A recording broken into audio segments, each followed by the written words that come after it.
To all my old subscribers, welcome to my July 2016 favorites video, and if you're a new subscriber, you're welcome too. If you're not subscribed, click on Mini Baymax. Okie dokie artichoke. Perfume. I get all my perfumes from the same place, Victoria's Secret. This is called Noir Tease. Noir is black in French. I know it's strange how I can barely smell because I'm nearly anosmic, but I still wear perfume. It's nothing like fashion. It's nothing like nail art. It's nothing like makeup. It's nothing like hair. Perfume just has its own unique category. My favorite documentary slash short film of the month. So I'm currently obsessed with this one history documentary television series called Mysteries at the Museum. Every single episode there's about 4 segments, and what I like about Mysteries at the Museum is that they do history from literally anywhere from 2016 to when the humans first started walking the planet. A lot of them are random fun facts trivia. It's one of those TV shows where you don't need to watch every episode in chronological order. My favorite anime slash TV show. I'm currently obsessed with Bates Motel. I'm on season 4.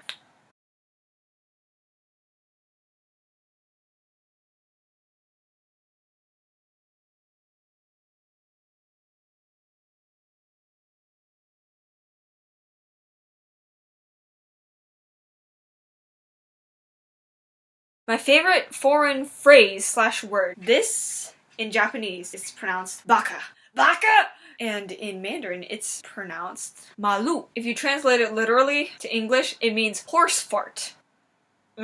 Quote of the month. Okay, so I'm obsessed with this one channel called Trey4L. I really like Trey Pierce. He's only a few months older than me. My quote of the month is from Trey's father, and that is, "People rarely do what they say." A book I'm raving about. I'm in the middle of reading this one really long book. It's for my AP Comparative Government class. It has over 500 pages. It's titled Wild Swans, 3 Daughters of China, Jung Chang. There are 28 chapters, not including the epilogue. The story basically is about 5 generations of family and what was going on in China during all this. So it does talk a lot about politics and economics, which I admire. And I get to learn the history about my own country. Comic book. Hold on for a second.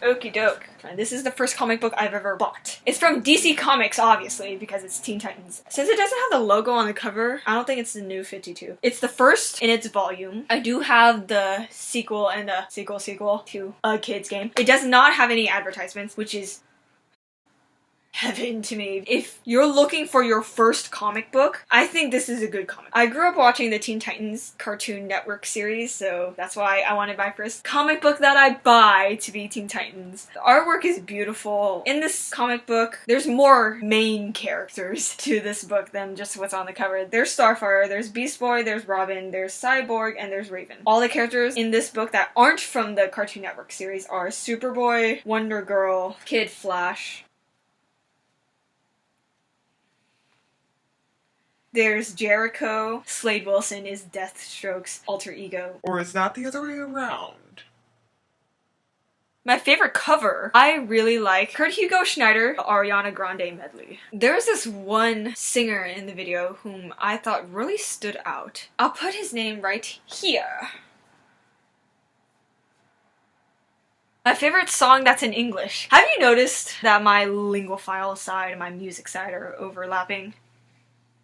Yeah, my tastes in both intersect. My favorite song that's in English is Acid Rain by Cimarelli. And I love watching videos of them singing live because they give speeches and backstories on how the songs were written. Lauren is one of the youngest Cimarelli sisters, but she wrote Acid Rain and I'm so proud of her for writing it because it's such a good song. My favorite foreign song. So this song is in French. It's pronounced Juste une photo de toi. I've never looked up the English translation, but I'm gonna guess it means just one photo for you. Random guess, I know. It's performed by M. Pecora. A lot of female French singers on YouTube have covered Juste une photo de toi. So then I decided one day, you know what, I'm gonna listen to the original because I've heard so many covers of it. I personally prefer the covers. The first cover of that song I heard was from Princess Sarah, now known as Zaha. They do more than give justice to the original song, and I actually plan on covering it too. All I know is la la la la la la la la. La la la la la la la la. My favorite singer at the moment. I recently discovered Leroy Sanchez. He's this English-speaking Latino singer on YouTube, but he does a lot of English covers, Spanish covers, Spanglish covers. His Sam Smith covers are so good, and his Ed Sheeran covers are so good. I recently found the videos of him duetting with Savannah Ouded. One of their duet covers was Fire and Gold by B.M. Miller.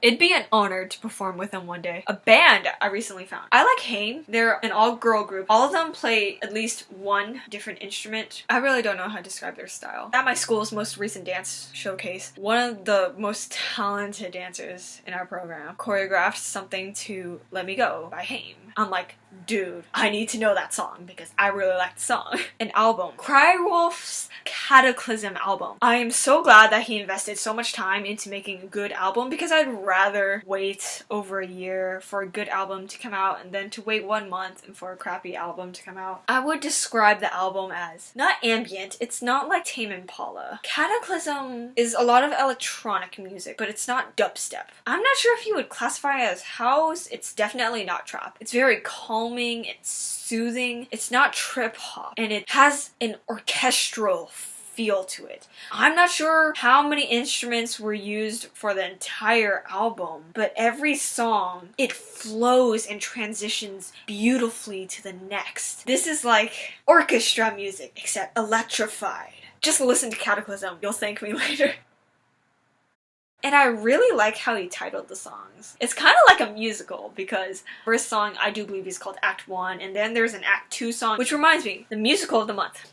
Heathers. I have seen the Heathers movie only once. I did not like it, but you know, everything's better in Broadway, and my best friend, early July, played an ensemble member for a nearby theater this summer. The entire musical, the entire performance, it was impeccable, and I would have loved to have played an ensemble member. Being an ensemble is so fun because I love dancing, I love singing, and I love acting. And when you're an ensemble member, you can be on stage for pretty much the entire duration of the performance, and you get to learn the lyrics to nearly all the songs and get to dance in nearly all the songs. Yeah, I'm a theater nerd. But Heathers the musical, so good. I recently got my driver's permit, so I'm one step closer to signing up for Bay Area Zeta players. Oh, fun fact. Yesterday, I bumped into my friend in the mall. It turns out the same day I got my driver's permit, he got his driver's license.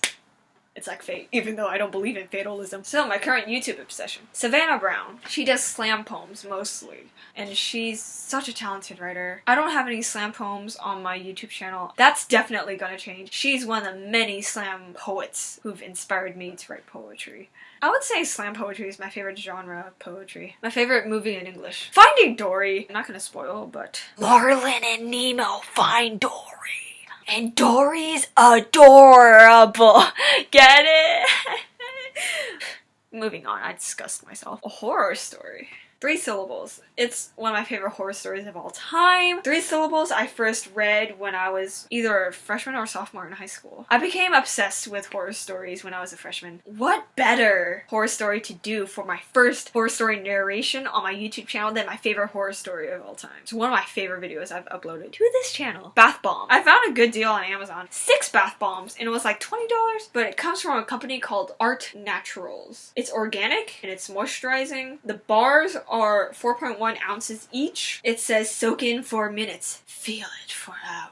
As if there are people out there who don't bathe for over an hour. Every single time I take a bath, I have to listen to at least one horror story. I've used 2 already. This is what the inside looks like. I'm sorry if you can't see it. The first bath bomb I used from this is called Yoga. It was blue. The second one I used was called Energize. I don't remember what color it was. Maybe it was magenta. I never took any photos of Energize. I'm sorry. It wasn't pigmented enough. These are not as highly pigmented as Lush bath bombs, but they still give a hint of pigment. They make your skin feel bomb. I wouldn't 10 out of 10 recommend. I would say 6 out of 10 would recommend. Nail polish. This is not nail polish, but I recently bought my first bundle of nail foil on Amazon. Oh, not all of my nail foils are in here. Only one bottle is missing. When I bought this, it came with 24. I would consider it affordable, and I'm a cheap Asian. I first found out about nail foils when I was watching a Julie G video. Comment on this video from her. Say that Mirabelle brought you to her, or Rose Gold Waltz, or The Shooting Star 129, whatever. You can choose. And when I was watching that makeup and nail tutorial, I was like, dude, I need to get my hands on these because it's so cool. Yesterday, I started a manicure. I began with this dark blue, and then I proceeded to apply nail foils. And then I put this silver glitter nail polish over it because everything that isn't edible is better with glitter. The nail foil that I took out of this box before I started this video is actually what I put on my nails. It's a rainbow nail foil. I think exactly the same nail foil you see in the tutorial made by Julie G. Nail foils, in my personal opinion, they're hard to apply, but I'm biased. And my nail glue is not the highest quality. I literally bought the cheapest nail glue at Safeway. Yes, Safeway! Not even Walgreens or Trader Joe's. And it was around $1, and Safeway brand is not always the highest quality. Big surprise. Whoop. A tutorial I'm currently obsessed with. It really stood out to me because it's one of those many tutorials in one video. I have the information here, but the YouTuber instructs you on how to make several, it's with string lights, a YouTube video. NASA has a bunch of videos on their YouTube channel that have been live. Some of them have been live for days, some of them have been live for weeks, some have been live for months, some have been live for over a year. Hashtag YouTuber goals, am I right? On Tumblr, NASA and Monterey Bay Aquarium are besties and they reblog from each other with cute comments. Hey to all of our Tumblr followers, there's this one video on the Monterey Bay Aquarium's YouTube channel we think you'd like. They're jellyfish, and who doesn't want to relax at the end of the day by watching a live video of jellyfish? There's this one video, I watched it for the first time several years ago, and it's of flowers blooming. Well, sometimes I'll pull up the jellyfish video, I'll mute that, but then I'll play the music accompanied with the flowers blooming video. So my eyes and my ears are equally stimulated. It's such a mesmerizing experience. 11 out of 10 would recommend. My favorite blog at the moment? Okay. There's this blog on Tumblr called ISTJ-Hedonist. I'm a hedonist myself. Anyways, ISTJ Hedonist makes a bunch of collages, and each collage is dedicated to a different Enneagram tri-type. Even if you don't know anything about typology, you're still capable of looking at pretty pictures on Tumblr. They update their blog fairly often. My favorite news article. It's titled something like 23 Things to Know in Your 20s. A lot of the bullet points on that article are extremely helpful. I don't care if you're older, younger, or in your early 20s. Check it out. My favorite choreography. So if you know me, you would know that I'm obsessed with 1 Million Dance Studio and Millennium Dance Studio. I personally believe that Leah Kim is the best choreographer on 1 Million. I would say the best male one is Bong Young Park. My favorite hype of the month. I'm so stoked for the Moana movie, no pun intended. Was it? Oh, 5% left! Do the 5% song, hey!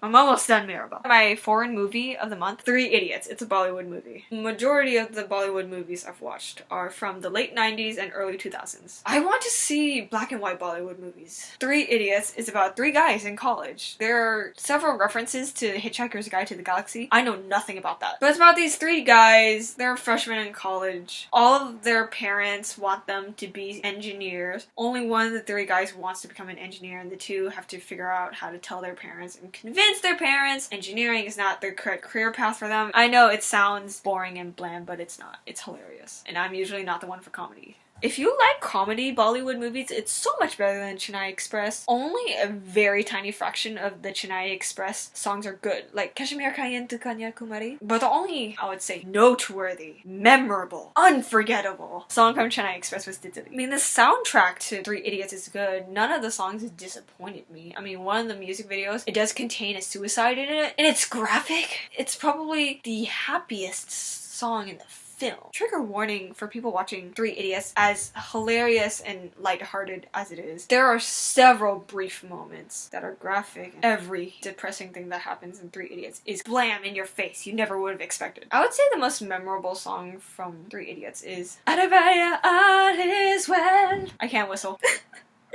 You have no idea what it's like when I'm listening to the soundtrack and I can't whistle during the whistle part. Go watch Three Idiots. The first Bollywood movie I ever watched was K3G, or in other words, Kabhi Khushi Kabhi Gum. I abhorred Kareena Kapoor's acting in that movie. Kareena Kapoor is in Three Idiots, but her acting game has really stepped up. It has stepped up as much as her skin tone because colorism in India. Unfortunately, like every recent Indian movie, all the characters are light-skinned. You've been warned. Oh, last but certainly not least, here's my random monthly favorite. This is not my entire temporary tattoo collection. I usually have more than one on me, but currently I only have one. I'm not sure if you can see it, but yeah, it's a crown. By the way, guys, you like my hair? I recently realized that my hair is finally at the length where I can style it cool ways. I don't know, I tried to do that dino hair that a lot of 10-year-old Chinese boys have. Holy frack! 1%! Do the 1% dance! Oh yeah. Okay, this outro is so messy. Like with all my outros.